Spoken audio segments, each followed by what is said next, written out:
Oi, pessoal, sejam muito bem-vindos a mais um episódio aqui do nosso podcast que fala bastante sobre o universo dos autistas.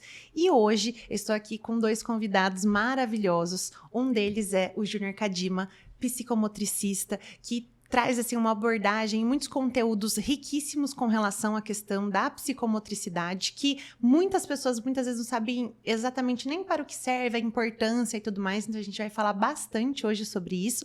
E como vocês já sabem, que é prata da casa, a Bru também está aqui com a gente também para falar um pouco sobre isso, porque ela também é psicomotricista. E, bom, se você ainda não é inscrito aqui no canal, já faça a sua inscrição. Ative as notificações para você não perder nenhum vídeo.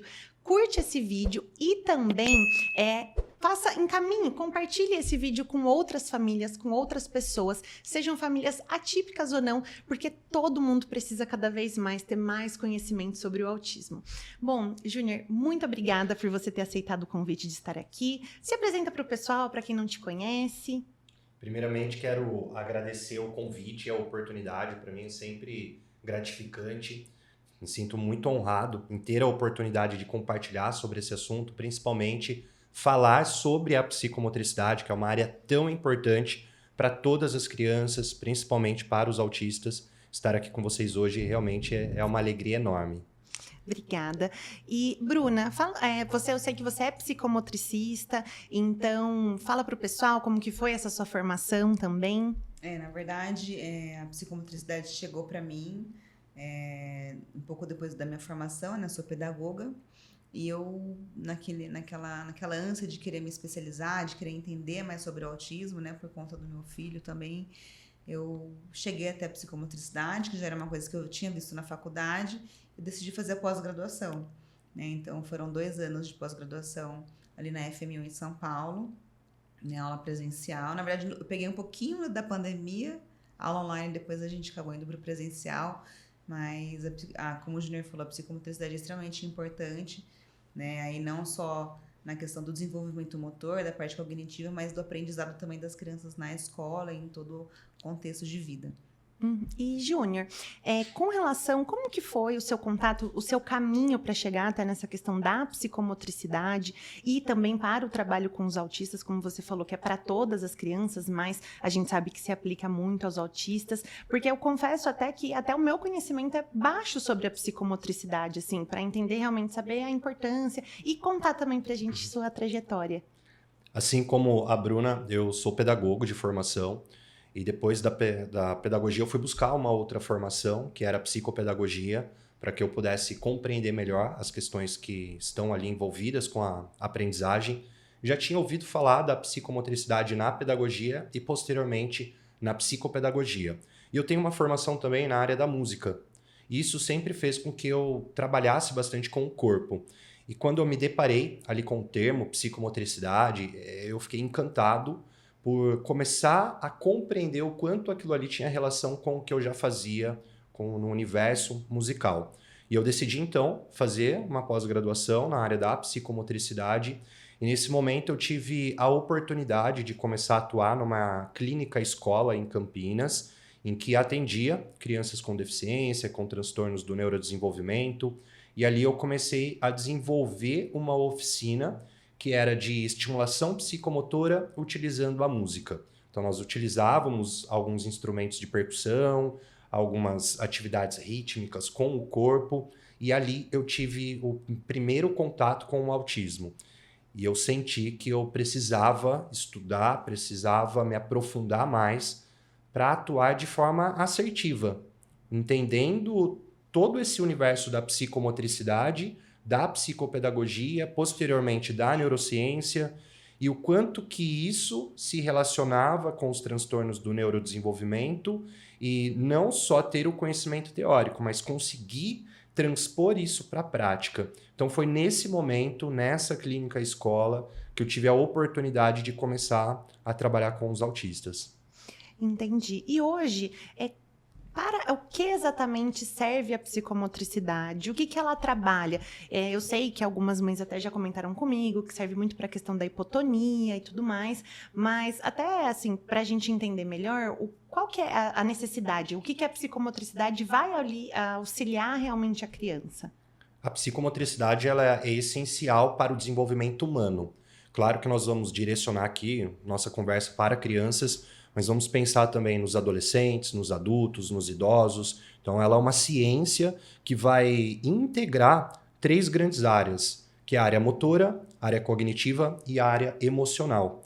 E quando nós falamos de psicomotricidade, ela é fundamental tanto para crianças atípicas quanto para crianças típicas, porque ela vai favorecer esse desenvolvimento integral. Então, ao falar, por exemplo, dessa hipotonia, que vai envolver essa baixa força, que vai envolver também uma questão de postura corporal, ou esse corpo mais molinho, né, para as pessoas entenderem, isso é uma parte do que a psicomotricidade trabalha, porque ela é muito ampla. Ela vai trabalhar com esse controle de força, com o equilíbrio, com a orientação de espaço, com a orientação temporal, entender a sequência dos eventos que acontecem.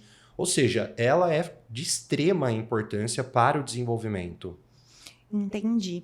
E hoje, a aplicação efetivamente da psicomotricidade, como que você, por exemplo, é feito em clínica, pelo que eu entendi, né? E aí, essa clínica, por exemplo, ela normalmente trabalha a psicomotricidade com algumas outras terapias também ou não?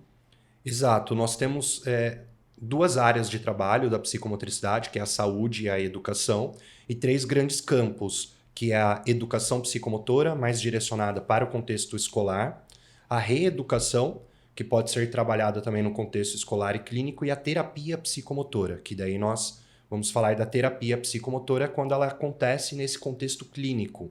Então, a terapia ela vai ser realizada por um profissional, que é o psicomotricista, e, claro, esse trabalho interdisciplinar, que envolve não só a psicomotricidade, mas outras áreas, como a área da fonoaudiologia, a psicopedagogia, a psicologia, a fisioterapia. Então, esse trabalho entre os profissionais é muito importante. E a psicomotricidade é um dos caminhos para auxiliarmos nesse processo, né, de desenvolvimento e também de aprendizagem da criança. Ou seja, não é uma atuação isolada, é uma atuação em conjunto com outras áreas.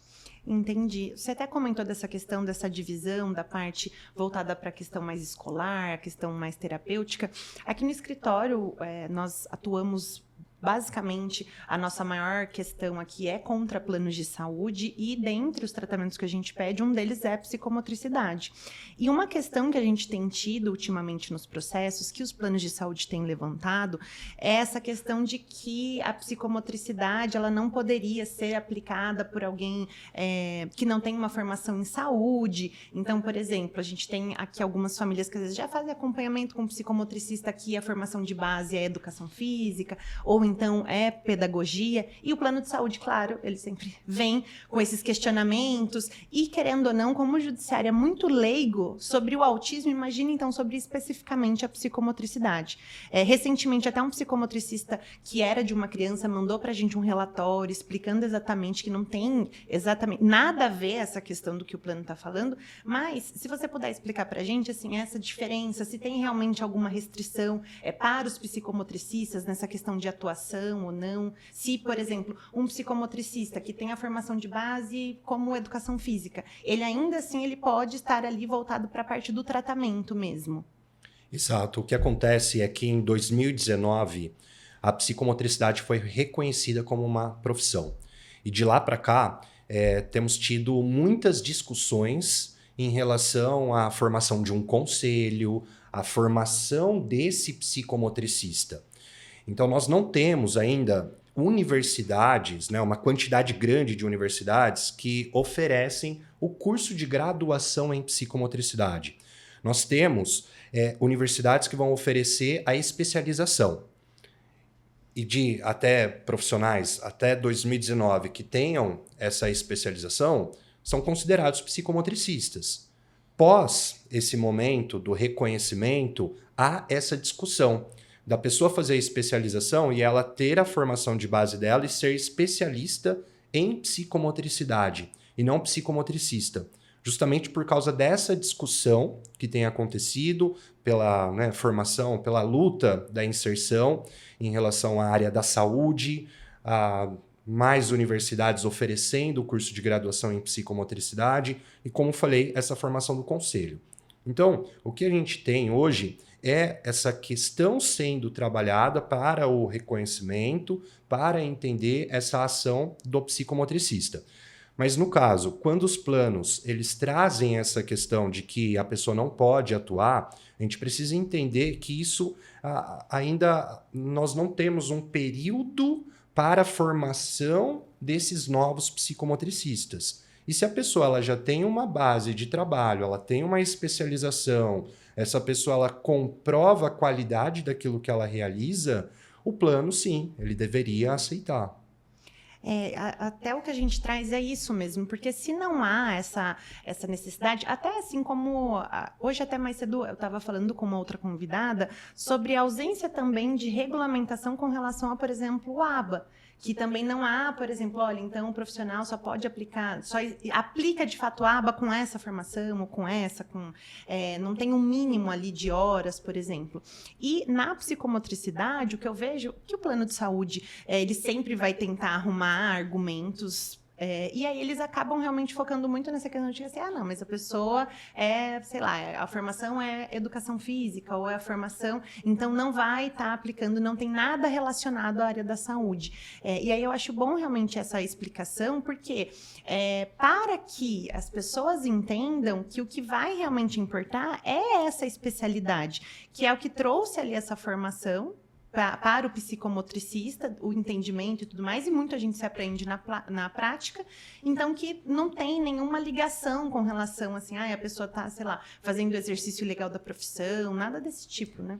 Assim, é difícil, porque é uma discussão muito ampla em relação a isso, mas assim, como o Junior falou, foi uma lei, né, que foi sancionada e ela tem validade a partir de 2019, onde ela fala que até início de 2021, se eu não me engano, né, as pessoas que completaram a pós-graduação até em janeiro de 2021 são consideradas psicomotricistas.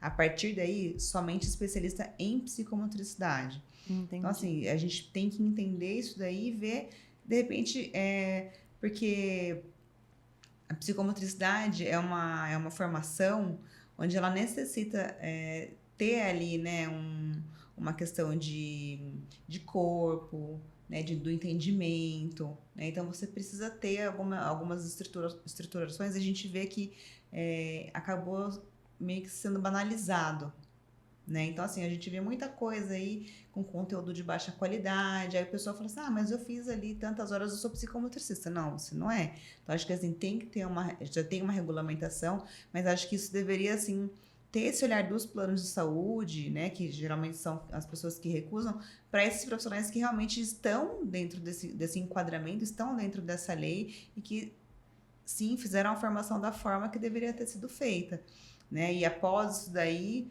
aí é uma outra conversa, mas assim, esses profissionais que têm essa formação, que são os psicomotricistas, eles devem sim ser valorizados, né?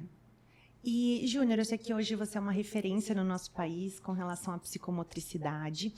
E hoje, porque assim, muitos pais são muito leigos e não sabem muitas vezes assim, se o profissional que foi indicado, alguma coisa nesse sentido, se ele pode realmente, se ele está aplicando a psicomotricidade de uma forma certa. Claro que aqui vocês esclareceram bem essa questão do tempo de formação, mas até porque muitas vezes o pai não vai ter acesso a como foi essa formação. Tem algo que às vezes no dia a dia ali da terapia, o pai consegue identificar, olhando o manejo, olhando como que está acontecendo, se de fato essa psicomotricidade está sendo aplicada, está sendo feita de fato a psicomotricidade ou não? Sim, na minha opinião, o que esse responsável ele precisa fazer? Primeiro, investigar esse profissional antes de fechar qualquer atividade com ele. Então, hoje, se você colocar na internet, você consegue ali, minimamente, procurar quem é esse profissional. Então, procurar entender mesmo a formação dele, qual é essa formação de base, se fez a especialização, não ter medo de perguntar. onde que é essa especialização que ele fez. Porque assim como a Bruna falou, não podemos banalizar a profissão. Eu fiz, né? Esses dias eu vi o oferecimento de uma especialização em 6 meses. Então, assim, é um absurdo isso. Em 6 meses, você obter um título para você atuar como psicomotricista ou mesmo tendo a especialização em psicomotricidade, sendo que isso exige muito mais e não uma formação online. Então, precisamos, sim, num primeiro passo, entender quem é esse profissional que está atuando com a criança, não ter medo de perguntar, não ter medo de investigar. Mas eu já fechei, já comecei. É observar e participar desse momento de terapia. Eu já tive a oportunidade, eu já atuei como psicomotricista clínico, hoje não atuo mais, mas sempre no ambiente em que eu atendia, os pais tinham a possibilidade de acompanhar o atendimento sem que a criança visse os pais. E eu fazia questão desses pais acompanharem e até em alguns momentos participarem para que eles pudessem entender aquilo que nós estávamos fazendo e levar posteriormente para o dia a dia. Porque o nosso atendimento é um período curto para tudo aquilo que a criança vai vivenciar durante a semana. Então assim, vem cá, vamos fazer hoje uma parte da nossa sessão em que você vai participar para que você possa entender algumas coisas que eu quero que você realize também durante a semana, para que a gente possa reforçar, fazer com que esse cérebro ele vivencie a repetição de algo, para que depois a gente possa generalizar para outras situações.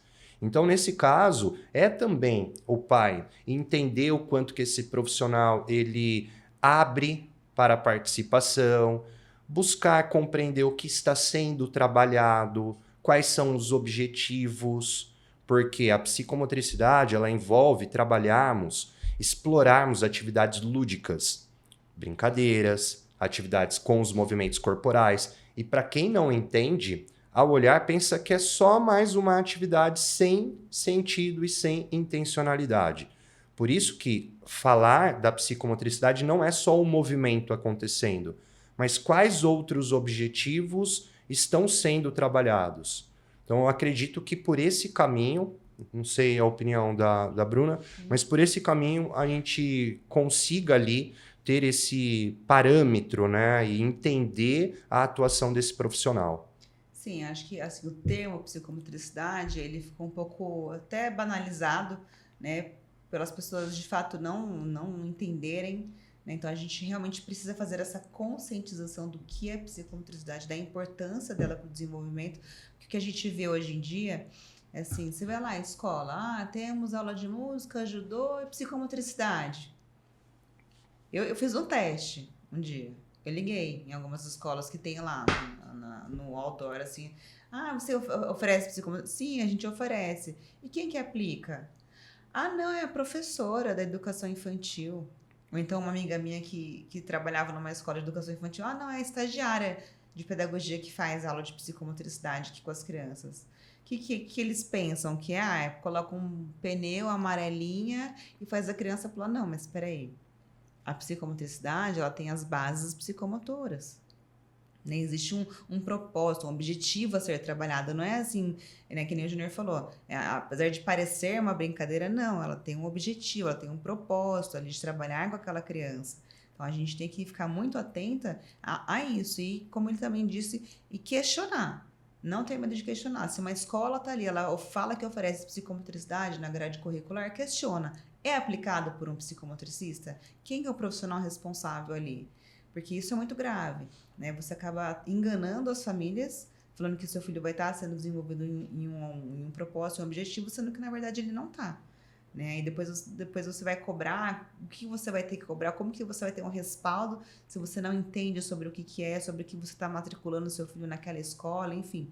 Então, isso daí é muito importante que a gente tenha essa conscientização do que é sobre exatamente do que fato o que é a psicomotricidade, né, para que ela serve, né, quando a gente fala a parte cognitiva, a gente está falando de funções executivas, de funcionamento do cérebro.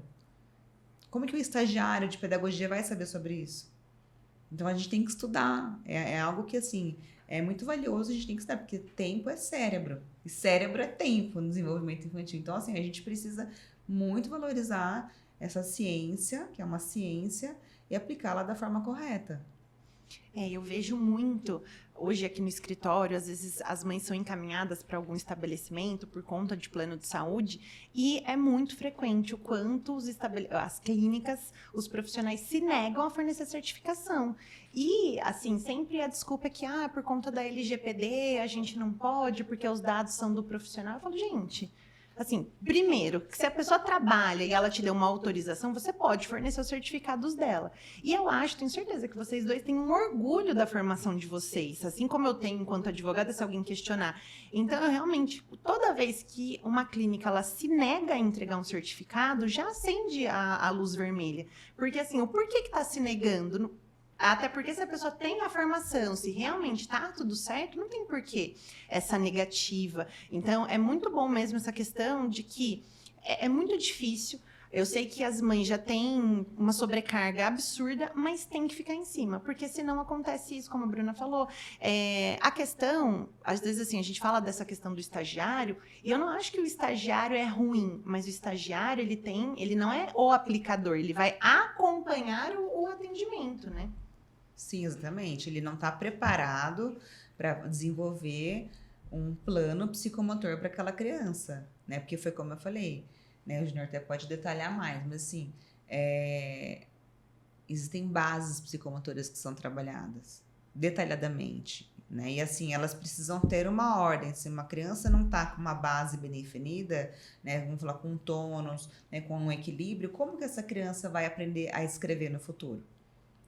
Isso vai acabar impactando no aprendizado dessa criança. Então, assim, existe um estudo por trás disso. Por isso que a gente tem que sempre ficar atento nessas questões e realmente cobrar os profissionais que falam. Infelizmente, a psicomotricidade não tem um conselho hoje, né, mas é uma luta da ABP, né, que é a Associação Brasileira de Psicomotricidade, né, para que esse conselho seja criado, né, e para que os profissionais sejam valorizados e reconhecidos também. Né, e não tenham aí os charlatões, né, e nem muito menos a profissão seja banalizada no meio.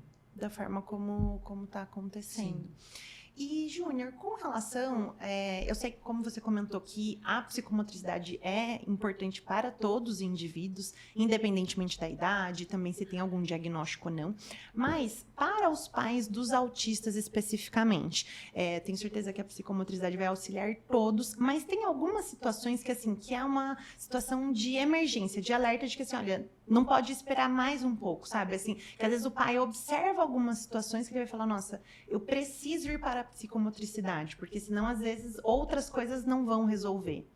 Sim, a gente pode destacar, assim como a Bruna falou, em relação às bases psicomotoras, nós vamos falar dessas habilidades que envolvem o desenvolvimento psicomotor como um todo. Esse pai observar a questão do controle da força, se essa criança está impondo muita força, sendo mais rígida para fazer um movimento, ou percebendo que esse movimento é bem maleável, é mole, a criança ela não tem ali uma postura tão adequada. São pontos para ficarmos atentos, até porque falar desse controle de força, do tônus, da capacidade de manter o equilíbrio, isso forma uma base para tudo que será desenvolvido posteriormente. Então, ao entender e ao observar situações motoras em que essa criança apresenta uma dificuldade em realizar ações, isso já acende um sinal de alerta. Até porque não estamos falando do movimento apenas. Esse movimento ele está integrado também com a cognição e a emoção. E eu trabalho na psicomotricidade, né, chamado como tríade da psicomotricidade. Essa tríade envolvendo motor, cognição e o emocional é importante para outras etapas e também para a aquisição de outras habilidades. Então, o pai, ao perceber que esse movimento ele não está adequado, ele consegue perceber que esse corpo está desorganizado, isso sim é importante já buscar um profissional. Alguns exemplos de movimentos simples, assim, né? Que a gente fala movimento, a pessoa já pensa no andar, no pular. Não. Movimentos simples, como levar uma colher à boca, escovar um cabelo, escovar o dente. São atividades de vida diária que a criança tem dificuldade de realizar e que a psicomotricidade pode, sim, ser um suporte nesse desenvolvimento. A gente tem um caso que a gente pediu para um menino tanto a psicomotricidade em solo e a psicomotricidade aquática. E aí a avó dele estava me explicando, porque hoje ele ainda é não verbal, ele está, se eu não me engano, acho que com 6 anos, e ela estava falando que por conta dele não ter essa força mesmo no tórax e tudo mais, isso também atrapalha a questão dele não falar. Então, não sei se vocês... assim, se tem também essa ligação realmente, de às vezes assim, a pessoa, não sei, a criança não ter esse tônus no tórax, ou não sei, né? Que daí também é um alerta por conta dessa questão da fala. Sim, até porque, se a gente pensar nessa relação da motricidade com as outras habilidades, vamos entender que essa falta de tônus ela pode sim prejudicar a aquisição de outras habilidades, nesse caso, no desenvolvimento da linguagem. Ah, mas é só isso? Não, não é só isso. Tem outras questões envolvidas, mas isso é uma delas. Entendi. E, Júnior, quando hoje que você vê ali na prática, você comentou que você não faz, mas essa parte clínica mesmo, mas que você já fez. Inclusive, eu adoro os seus vídeos, eu sempre encaminho para minha cunhada, que ela é professora, de coisas simples ali que você faz, que a pessoa consegue, simples não da situação, mas é simples da pessoa fazer realmente, que as crianças conseguem aprender muito. E aí, hoje, essas atividades, inclusive que você posta lá no seu Instagram e tudo mais, não sei, você tem algum curso, alguma coisa nesse sentido que as pessoas podem aprender? Sim, inclusive, a produção desse conteúdo voltado para a internet, eu comecei com ele na pandemia, né, em 2021. Com isso, eu senti a necessidade de produzir um conteúdo voltado tanto para profissionais que atuam na área da educação e pais e responsáveis.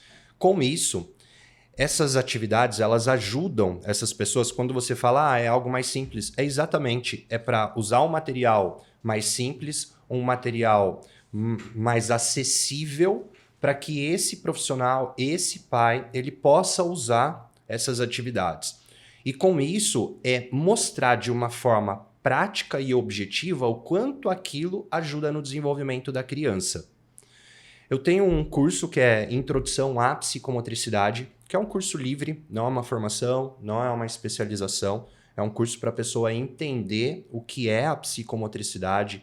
É um curso rápido de ser feito. Ali eu explico os conceitos da psicomotricidade, compartilho as bases psicomotoras, ideias de atividades práticas para promover cada uma das habilidades. E com isso, tenho também uma plataforma, que é a Fábrica de Brincadeiras, que ali tem atividades práticas com um material, um planejamento de cada atividade, mostrando as habilidades que são trabalhadas. Então, hoje eu tenho oferecido esses 2 materiais, além de um e-book que é de grafomotricidade, para trabalhar toda essa parte gráfica, né, da criança trabalhar com a mão, não só a escrita ali, mas trabalhar com o dedo, fazer um movimento com a mão. Porque quando falamos da escrita, nós temos habilidades anteriores que são importantes serem desenvolvidas para essa aquisição, para esse desenvolvimento.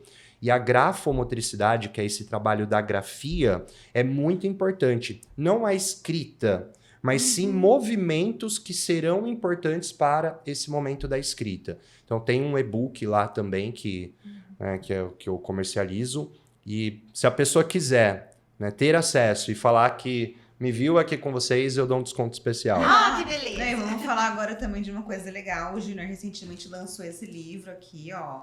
Que acho que... Júnior, conta pra gente como que foi, né? Que inclusive esse já é meu. Eu também já ganhei o meu, autografado. Mas conta pra gente como foi o lançamento desse livro, como foi pensar em escrever esse livro, qual que é o objetivo dele, qual que é o público que você direcionou esse livro aqui? Esse livro é o meu primeiro livro, então assim, é muito especial falar dele, porque foi um ano inteiro de trabalho. Quando a gente olha assim o produto final, ele lançado, você recebe, você fala, caramba, eu que fiz isso. Porque nós vamos fazendo por partes, e quando essas partes se juntam e temos o resultado, é o livro. E esse livro, ele já era um desejo, assim, de algum tempo, de produzir algo prático e acessível. Então é um livro colorido, é um livro com QR Code Para o pessoal dar uma olhada. que fornece ali a possibilidade das pessoas terem acesso à aula gravada. Então, assim, cada capítulo ele tem os seus subitens, né, os seus subtópicos. E para cada subtópico, uma aula explicando sobre aquele assunto. Porque tem pessoas que vão querer fazer a leitura do livro, outras preferem assistir a aula. E nele eu fiz uma primeira parte introdutória falando de aspectos que influenciam o desenvolvimento psicomotor. Porque esse desenvolvimento psicomotor ele vai acontecer a partir de outras etapas. Então, desde o momento da gestação, o que é importante para essa mulher, como ela se cuidar. Então, todas as questões ali que envolvem esse processo da gestação para posteriormente falar desse desenvolvimento infantil e depois trazer, né? Eu pauto a parte das bases psicomotoras a partir de um outro autor, que é o Vítor da Fonseca, um grande estudioso, pesquisador da psicomotricidade. Depois compartilho uma parte falando do porquê da intencionalidade, porquê do planejamento das atividades psicomotoras e compartilho uma estrutura prática, né, de como eu penso a elaboração dessa atividade para contemplar as habilidades psicomotoras. Assim, fico muito feliz com o resultado do livro, porque foi aí um momento de muito estudo, meses de estudo, você escreve, você reescreve, busca referência, então já tinha bastante coisa produzida, mas foi um desafio organizar, mas depois que organiza, ele caminha e é lançado, temos aí, né? Não, e eu achei muito legal que, pelo que você falou, então tem tanto o livro físico, mas tem os vídeos também, se a pessoa quiser, por exemplo, eu quero ver realmente o Júnior falando. Exato, tem os vídeos. A pessoa vai tem uma parte ali de audiovisual, que é o vídeo, toda a parte de estrutura ali do livro, se tem algum gráfico ou se tem uma figura que eu quero compartilhar, isso também tem na aula. Então, assim, é uma aula bem objetiva, aulas curtas para a pessoa assistir e entender o que está ali. Ou ela leu o livro, agora eu vou assistir a aula. Ou assisto a aula para depois ler essas partes do livro para eu entender melhor.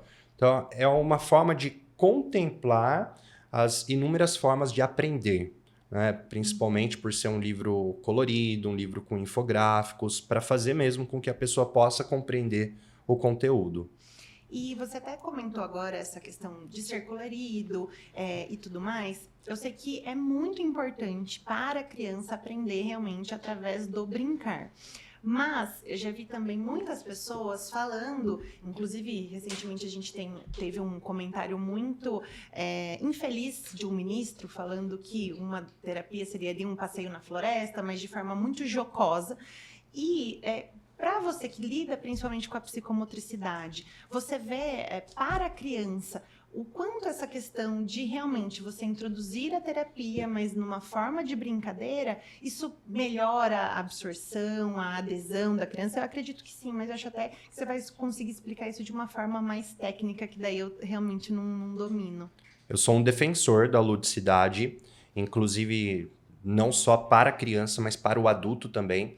Podemos trabalhar com o adulto de forma lúdica sem infantilizar. E também para a criança trazer esse universo lúdico para que ela possa se aproximar e não desengajar, né? Não querer participar. Então, sempre que é possível trabalharmos com a ludicidade, com o brincar, isso é fundamental, porque faz parte do universo infantil. Só que uma coisa que eu destaco, principalmente nas minhas redes sociais, nas minhas aulas, é o quanto que esse brincar ele também deve ser compreendido como algo que não é só um passatempo. Eu posso sim ter o brincar livre, que é o momento de deixar essa criança explorar o ambiente, brincar com materiais, com brinquedos, com objetos que estão no ambiente já pré-organizado, pré-planejado. Posso fazer isso. Porém, eu tenho esse brincar que eu vou utilizar de uma forma mais objetiva, né? Trazendo todo esse universo lúdico. Conhecendo a criança, eu vou conseguir proporcionar isso de uma forma mais efetiva, para entender o quanto que essa criança gosta ou não. Um exemplo bem prático. Na época que eu fazia os atendimentos clínicos, haviam 2 crianças com a mesma faixa etária que eu atendia. Então, era um menino e uma menina. A menina, ela super gostava de fazer ali, manipular alguns instrumentos, chocalho, tambor, gostava de trabalhar com as baquetas. Aquilo ali para ela era uma forma de comunicação e sempre eu usava aquilo como um momento introdutório da terapia. Já o menino, ele tinha uma aversão, ele não gostava. Só que no momento que eu entendi que aquilo ali para ele não era algo propício, que ele não gostava, nós fomos entendendo quais os outros recursos, que ele gostava muito de bola, gostava de brincar com macarrão de piscina, gostava de bola, quando eu falo, tamanhos diferentes. Então ele gostava de explorar aquilo. A geleca. São materiais que eu vou trazer para um universo lúdico que para ali eu quero, num primeiro momento, proporcionar esse prazer, essa motivação, para posteriormente entrar com algumas outras atividades. Então, sim, o universo lúdico é importante, ele ajuda, e precisamos, como já falamos em relação à psicomotricidade, entender como trabalhar com isso. Porque senão a pessoa acha, é só brincar, é só... Não, não é isso. Tem todo um planejamento, uma estrutura por trás. E acredito que também essas brincadeiras que tem essa questão, esse intuito final ali do aprendizado e tudo mais, ela também vai progredindo conforme o que a criança está também progredindo, vai tendo esse acompanhamento. Sim, exato. Vamos partindo de algo mais simples para algo mais complexo. Até para que ela tenha esse engajamento nas atividades. Então, percebo que aquilo ali se tornou algo mais simples, que já é feito com facilidade, nós vamos evoluindo, já trazendo outros momentos ali com desafios. E, Júnior, uma outra questão também que às vezes muitas mães me trazem é que tem sido oferecida muitas terapias em grupo. Eu sempre falo que acredito que a terapia em grupo, ela é importante, mas ela não pode ser a única forma. Para a psicomotricidade é a mesma coisa? Na minha opinião, sim. Ela não pode ser a única forma de atuação. Ela pode, sim, ser utilizada, até para que a gente possa trabalhar com essa interação entre as crianças, mas precisamos ter esse momento da criança, porque cada uma tem sua característica. Cada uma vai ter ali as suas potencialidades, suas dificuldades. E num trabalho em grupo, nem sempre eu consigo contemplar de uma forma que eu gostaria com aquela criança. Mas se eu consigo unir esses dois momentos, é muito rico. E com relação a essa questão da psicomotricidade de solo, aquática, claro que a principal diferença vai ser essa questão da água, da piscina e tudo mais, mas tem mais alguma coisa que indica, por exemplo, olha, que uma criança, para ela é recomendado ou só fazer a psicomotricidade aquática, ou fazer somente a de solo, ou sempre as duas vão ser importantes? Eu acredito que as duas são excelentes, são formas de trabalhar que são assertivas, vão evoluir. Num primeiro momento, eu penso naquela criança e no que ela vai se adaptar melhor. Porque eu posso sugerir a psicomotricidade aquática, mas essa criança ela tem medo de água. Ela não vai querer participar. Então não adianta eu forçar uma situação, porque isso, ao invés de eu ajudar, eu vou prejudicar no desenvolvimento dela. Então eu consigo explorar mais o trabalho no solo. Assim, na verdade, a psicomotricidade no solo ou na água, na verdade, isso é um meio somente. Né? Porque o que vai ser trabalhado são as bases psicomotoras, como a gente já falou. Então, como eu vou trabalhar o equilíbrio dessa criança? Se é uma criança que eu consigo trabalhar o equilíbrio dela dentro da água, fortalecimento, né, de nadar, de fazer as atividades dentro da piscina, ok. Mas a piscina é um meio somente, né? E essa habilidade ela pode ser trabalhada fora da água também. Né? Mas é só mais uma opção onde a psicomotricidade pode atuar. E só pegando um gancho, né, sobre o que o Júnior falou, quando a gente traz a ludicidade para o TEA, né, isso é muito importante, porque geralmente as crianças, né, adolescentes, geralmente mais crianças, né, que iniciam assim, na psicomotricidade, mas ela não fica limitada a isso.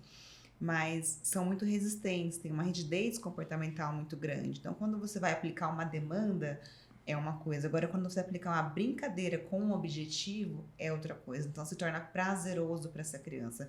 Ela vai entender que ela não vai estar ali fazendo uma demanda que, agora faz isso, faz aquilo. Não, ela vai estar ali brincando, vai ser algo prazeroso que para ela e para nós também vamos conseguir chegar num objetivo final, né, de conseguir concluir lá um plano terapêutico, enfim. Mas isso é muito importante a gente pontuar também. E eu acho até gostei, assim, a minha ideia era frisar realmente essa importância do brincar, porque eu vejo que muitas pessoas, às vezes, reduzem essa importância, como se fosse assim, é só brincar, né? Ele vai lá brincar.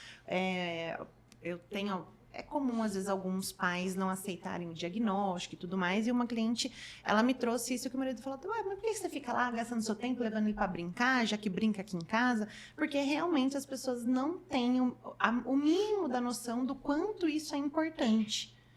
Né?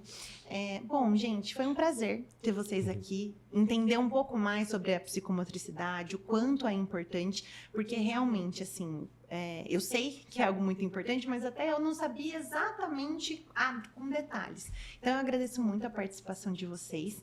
E, Júnior, eu sempre peço para os convidados deixarem alguma mensagem, seja para outros profissionais ou então para as famílias, o que você, normalmente, assim, o que você gosta sempre de levar para as pessoas, para elas associarem realmente a psicomotricidade, entenderem ali qual que é a sua mensagem. Ótimo, eu quero primeiro agradecer novamente o convite, a confiança, como eu falei, iniciei, finalizo, trazendo o quanto para mim é importante estar conversando sobre a psicomotricidade com outros profissionais, tendo essa oportunidade de discutir o quanto ela potencializa esse desenvolvimento. E a mensagem que eu quero deixar é o quanto que precisamos buscar conhecimento para agir de forma efetiva. Não podemos banalizar uma área que ela é uma ciência, ela tem fundamentação e o quanto esse conhecimento, essa busca por formação, por experiências, por trocar com outros profissionais é importante para a nossa formação, porque nós, né, tendo essa boa formação, vamos conseguir também agir de forma efetiva, de forma assertiva, ajudando no desenvolvimento dessas crianças. Tá ótimo. Bruna, você também quer deixar uma mensagem pra gente? Eu acho importante a gente, como nós falamos aqui durante esse bate-papo, né, da gente ter essa consciência sobre cada área, né? Eu sei que para uma família fica puxado, fica uma sobrecarga muito grande, mas é importante que a gente tenha esse conhecimento mínimo, né? Principalmente no caso aqui falando sobre a psicomotricidade, né? Entendendo o que é, para poder sim cobrar os profissionais, para poder ter um entendimento melhor, né? Porque isso vai servir de benefício para os nossos filhos, né? Para a comunidade autista, né? E para evitar aí que a gente tenha charlatões aí no meio, né? Aplicando coisas que não existem ou sem fundamento, né? Então, é isso, famílias. Entrem na página do Júnior, que vocês vão ter um conteúdo de primeira qualidade, com certeza. O link do livro para compra. Também no próprio Instagram, pode procurar lá, que lá tem. E é isso.